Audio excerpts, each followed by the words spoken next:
Scooby-Doo Papa y la cosa suenará. What's up? What's up? What's up? All right, guys, let's go over a few things here. What happened today is the question. What happened today? Look at the SPY, look at my lines, look how beautiful things work out. Okay, 44381 is that's a red line, and that red line is born from. Let's go look at the about 20 days, 1 hour, and that line goes way back in the day, all the way over here. This line, in fact, might be a little bit further out, and we're looking at 180 days, 4 hour. I'm going to tell you where that line is born. That line, guys, comes from, oof, oh my God, what a line.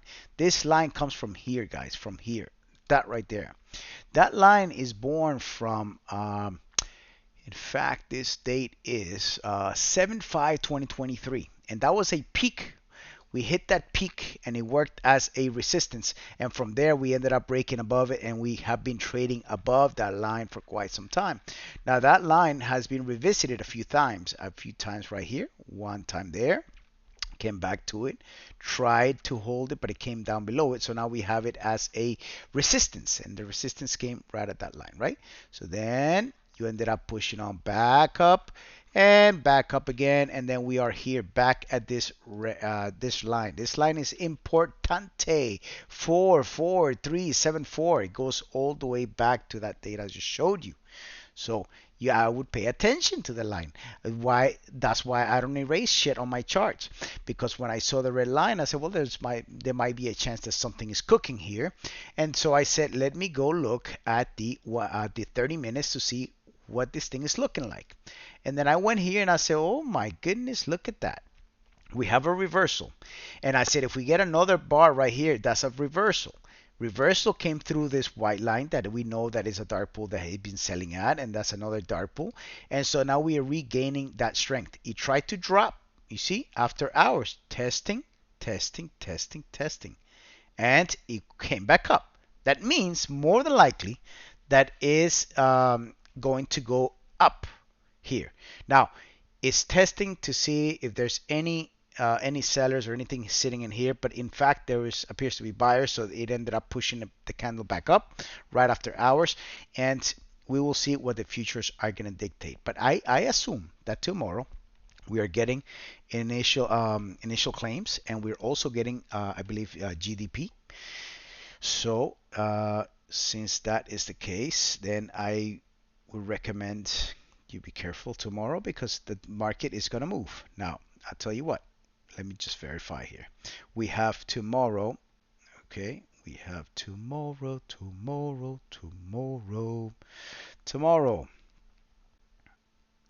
We have three Feds speaking. And we have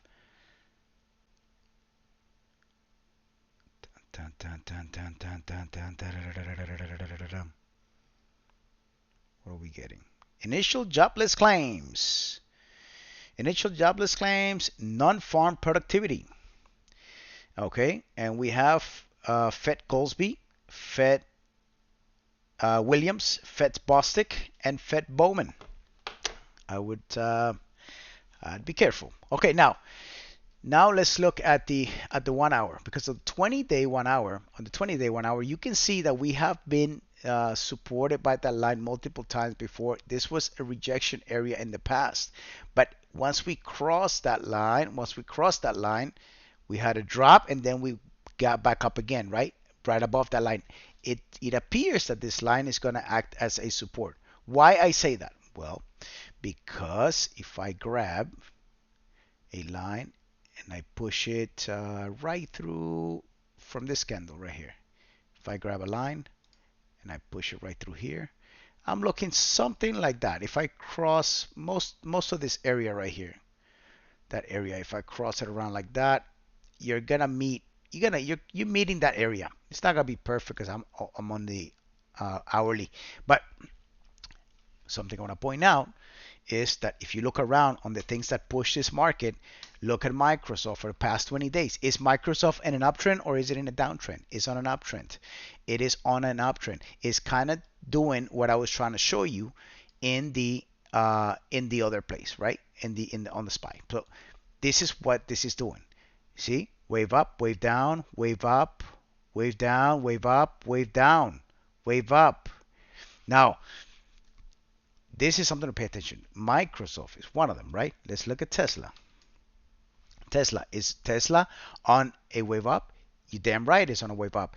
It's wave up, wave down, but it's in an uptrend, in an uptrend for the short term. This is why I turn bullish. If you guys ask yourself, why is Professor turning bullish?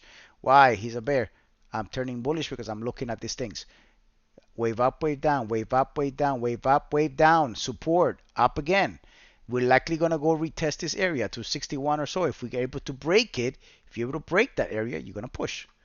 You got other things that are pushing. Nvidia, you can argue that it's also in an uptrend. Okay, you can also argue that Nvidia is on an uptrend. Okay, you can see it. It's not perfect, but you see it. Wave up, down, you get it. Okay, then you have other things such as Apple, which drives this market. Is Apple also in an uptrend? Yes, it is. Although it had this drop, it doesn't fucking matter. Why? Because if you go and draw a regression channel here on Apple, looks like that, right? Okay, if you do the line, the regression channel is not gonna be perfect because again, I'm in an hourly, on a 20-day hourly, right? But if I do a trend line, it looks like that. The trend line looks beautiful, doesn't it? I grabbed the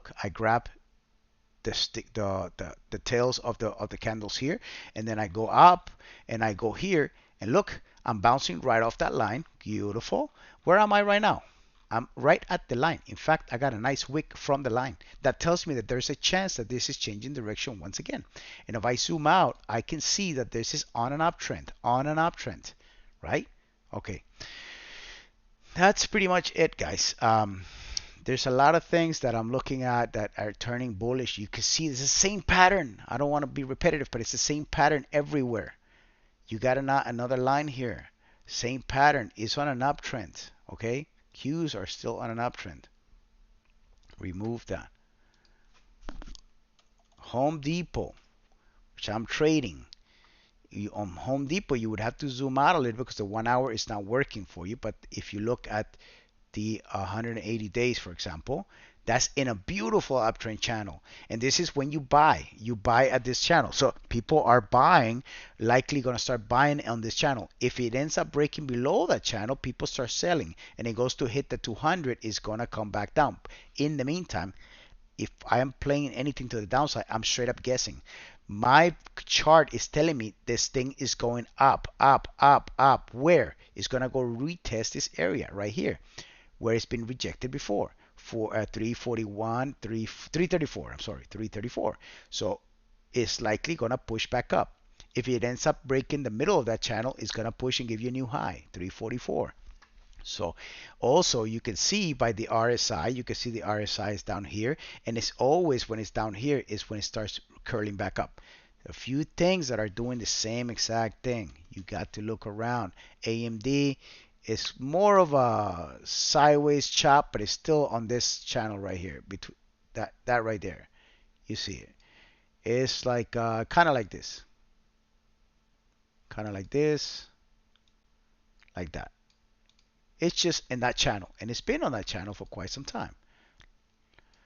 Now, if there's other things, let's look at Google. Okay, Google. Is Google on a downtrend? Hell no. Google is on an uptrend. On the 180 days, look how beautiful this thing looks. Wave up, down, wave up, down, wave up, down, wave up, down, wave up. It's likely. Wave up is likely. So I hadn't calculated that we go up here. Now I'm saying that we're going to go up here. So wave up is likely. Now, if you look at the 3-year, look how bullish this thing looks. This thing looks bullish. Now, on the monthly, look at the monthly, right? Does the monthly look bearish? It does not. Although you have some bearish momentum at this point, you're still trading above the middle of the channel. You still have all these indications that this thing is ready to go up higher. You go look down below, the MACD is green, you have room on the RSI, you have all these indications. Back in the day when we were here at this peak, we were greatly overbought. We are not even close to being overbought, and we are almost at the same price. That tells you that there's more room to go. Same thing, you look at 1 year. 1 year looks bullish as hell. Bullish as hell. 20 over 40, N over 50. 50 is pointing upwards. 150 is pointing upwards. 200 is pointing upwards. It looks bullish. Okay? This is why I think that it still has some room to run. Now, could I be correct? Maybe. Maybe I'm totally wrong, right? I've been wrong before. I'm not perfect. Amazon. Is Amazon on an uptrend? Hell yes, it is. All right, you guys get it. See ya.